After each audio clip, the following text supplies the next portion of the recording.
Rhinoceros reinwardti, commonly known as Reinwardt's flying frog, is a species of tree frog found in Southeast Asia.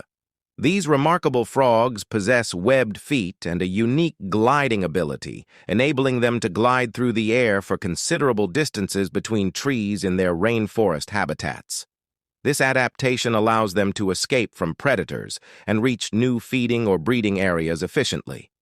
Reinwardt's flying frog is an excellent example of the fascinating adaptations found in the animal kingdom.